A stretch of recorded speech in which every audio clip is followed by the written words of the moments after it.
India, world's largest populated country in the world, और इसी के साथ साथ हमारे पास सबसे ज़्यादा यंग जनरेशन ऑफ पॉपुलेशन भी है। और अगर हम इस चीज़ का फ़ायदा अच्छे से उठाते हैं तो हमें फिर से सोने की चिड़िया बनने से कोई भी नहीं रोक सकता। लेकिन ऐसा अभी तक कुछ होते हुए दिख तो नहीं रहा। हम हमारे देश के उन करोड़ों युवाओं के बारे में बात कर रहे हैं जिनके पास डिग्री तो है लेकिन नौकरी नहीं। हो सकता है आप में से बहुत सारे लोग जो अभी हमें देख रहे हैं, खासतौर पर युवा, ऐसे बहुत लोग होंगे जिनके पास डिग्री है। इंडिया में अनएम्प्लॉयमेंट टाइम के साथ बढ़ते ही जा रही है और इस चीज़ पे सरकार भी कुछ नहीं कर पा रही। एंड इंडियन एजुकेशन सिस्टम के पीछे बैठकर इसको ऑपरेट करने वाले माफियाज भी हमारे एजुकेशन सिस्टम के पैटर्न को चेंज नहीं कर रहे।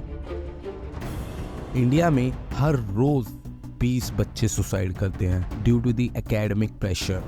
सवाल ये है कि हमारे देश में एजुकेशन से होना क्या चाहिए और आखिर हो क्या रहा है? क्यों हमेशा सेलिब्रिटीज और पॉलिटिशियंस के बच्चे अपनी हायर एजुकेशन के लिए अब्रॉड जाकर शिफ्ट हो जाते हैं? आप लोगों ने इस चीज को बैठकर शांति से सोचा है? और बात सिर्फ यही खत्म नहीं हो रही, जितने भी सारे ब्रिलियंट इंडियन स्टूडेंट्स हैं वो भी इंडिया को क्विट कर रहे हैं for the higher education and jobs. The number of Indian students traveling abroad to pursue higher education is increasing with each passing year. According to the Ministry of Education, the number of Indians enrolled in foreign universities increased from 4.44 lakh in 2021 to 7.5 lakh in 2022. This increase has remained consistent over the years except during the pandemic. अगर आप किसी भी XYZ चीज को उसके पुराने time से compare करोगे तो आप देखोगे कि over the period of time उस चीज में बहुत ज्यादा बदलाव आए हैं। For example, airplanes 100 years ago and airplanes today, mobile phones 100 years ago and mobile phones today, cars 100 years ago and cars today, classroom 100 years ago and classrooms today. That's the truth of our education system.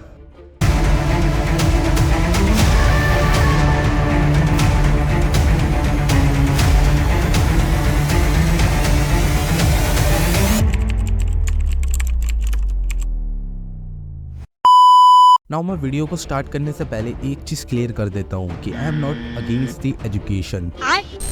Education life में बहुत ज़्यादा important है, no doubt. और अगर मैंने भी education नहीं ली होती तो शायद मैं भी अपनी बातों को आप लोगों के आगे अच्छे से नहीं रख पाता। आप इतने समय से इंडियन एजुकेशन सिस्टम का एक पार्ट ही तो हो, तो आपने ये चीज़ तो ज़रूर देखी होगी कि इंडिया में ना भेड़चाल बहुत ही ज़्यादा होती है। बेल बजने पर लंच, बेल बजने पर क्लास ओवर, बेल बजने पर छुट्टी।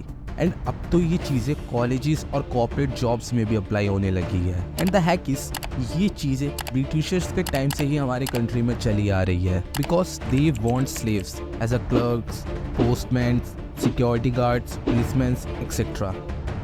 डू यू नो दैट कि who establish our Indian education system? You got it right, britishers. In year 1835 में थॉमस वेबिंगटन ने इंग्लिश एजुकेशन सिस्टम एक्ट के तहत इंडिया में एजुकेशन को स्टैब्लिश की एंड वहां से स्टार्ट हुई स्लेव मेंटालिटी।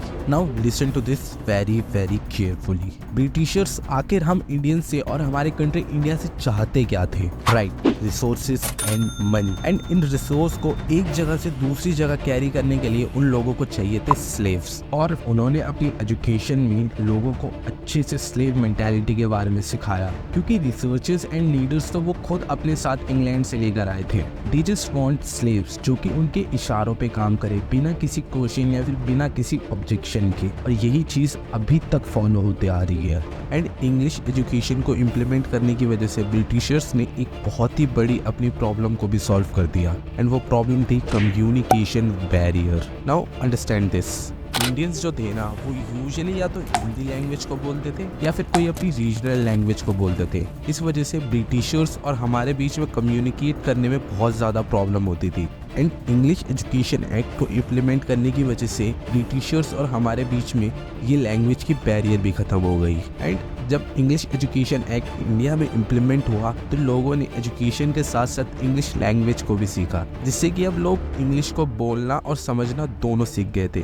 और इसी वजह से इंडियंस और ब्रिटिशर्स के बीच में एक बहुत बड़ा लैंग्वेज बैरियर भी खत्म हो गया। ब्रिटिशर्स तो इंडिया को छोड़कर बहुत पहले चले गए, लेकिन उनका इम्प्लीमेंट करा हुआ एजुकेशन सिस्टम आज भी इंडिया में एग्जिस्ट करता है। And you will be shocked that India English बोले जाने वाले कंट्रीज के लिस्ट में फर्स्ट नंबर पर आता है। और और इंडिया में जिस हिसाब से इंग्लिश बोलने को सेलिब्रेट करा जाता है ना, ऐसे और किसी भी दूसरे कंट्री में नहीं किया जाता, because they all love their own regional language and cultures. And अगर समाज को बदलना है ना, तो किताबों में पढ़ाने वाली चीजें और स्कूल में सिखाने का तरीका दोनों बदल दो। बस यही तो हो रहा है आज हमारी कंट्री में। आज हमारे कंट्री में हमारे बच्चों को वो पढ़ाया जा रहा है जो कि आउटडेटेड हो चुका है। हमें और हमारे बच्चों को वो पढ़ाया जा रहा है जो कि हमारे किसी भी काम का नहीं है। फॉर एग्जाम्पल a+b का whole square, a² + 2ab + b² and trigonometry के sine theta, cos theta, alpha, beta, gamma etcetera etcetera etcetera. कहाँ पर यूज करें इन सारी चीजों का अपनी लाइफ में?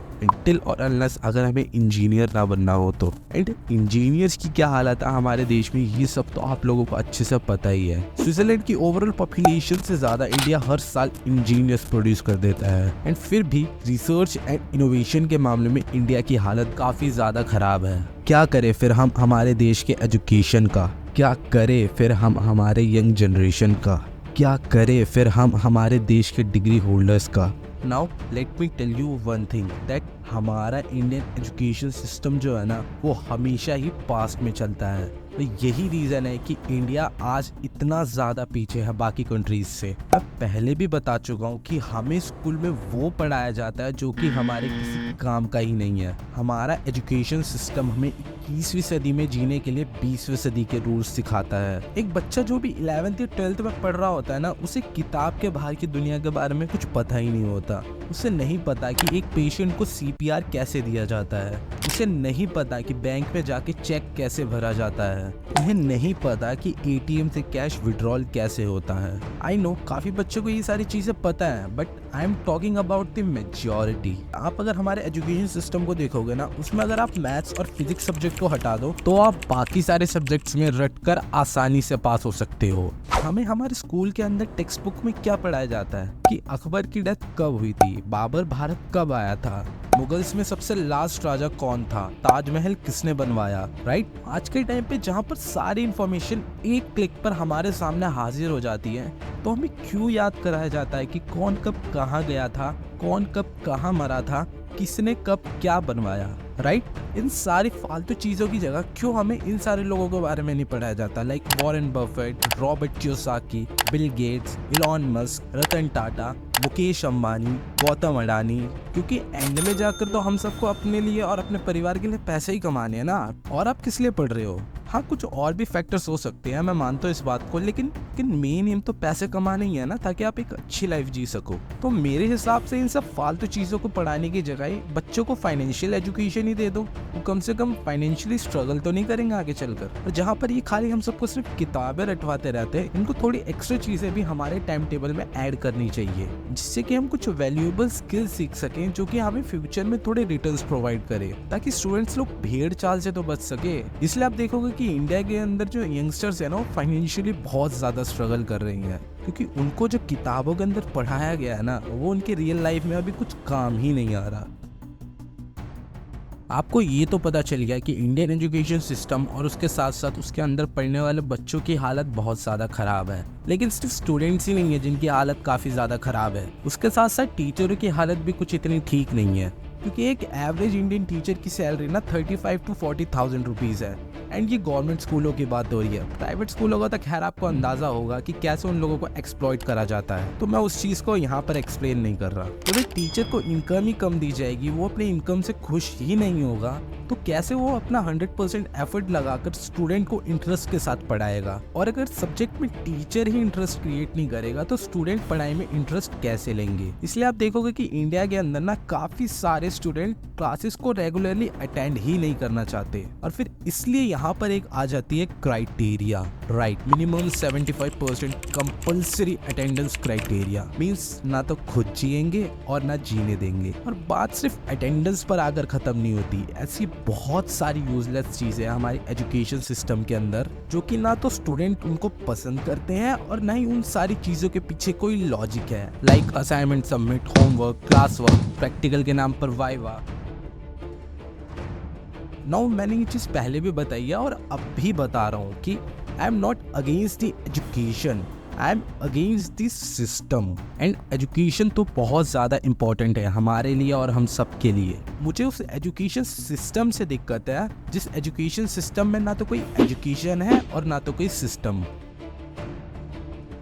जब एक सीईओ अपने कंपनी के सारे डिपार्टमेंट का इंटरव्यू क्लियर नहीं कर सकता तो कैसे एक स्टूडेंट सारे सब्जेक्टों के अंदर अच्छा परफॉर्म कर सकता है? क्योंकि एक मछली को पेड़ पर चढ़ाना और एक चिंपैंजी को पानी में स्विम कराना is a waste of potential. और ये बात मैं नहीं कह रहा, ये बात द जीनियस एल्बर्ट आइंस्टाइन कह कर गए हैं that everybody is a genius, but if you judge a fish by its ability to climb a tree, it will live its whole life believing that it is a stupid. Now आप अपनी education को पूरी complete करो, अच्छे से अच्छे university से अपनी ग्रेजुएशन अपनी मास्टर्स कंप्लीट करो, क्योंकि ये आपकी लाइफ में बहुत ज़्यादा इम्पॉर्टेंट है। लेकिन उसके साथ साथ आप अपनी लाइफ में कुछ हॉबीज़ और स्किल्स को भी ऐड करो। जो भी स्किल्स जो भी हॉबीज़ आपको पसंद हो, जिस स्किल्स में आपका इंटरेस्ट आता हो, आप उन स्किल्स को अपनी लाइफ में ऐड करो, क्योंकि आप सिर्फ अपने स्कूल्स और कॉलेजेस के एजुकेशन पर डिपेंडेंट नहीं रह सकते।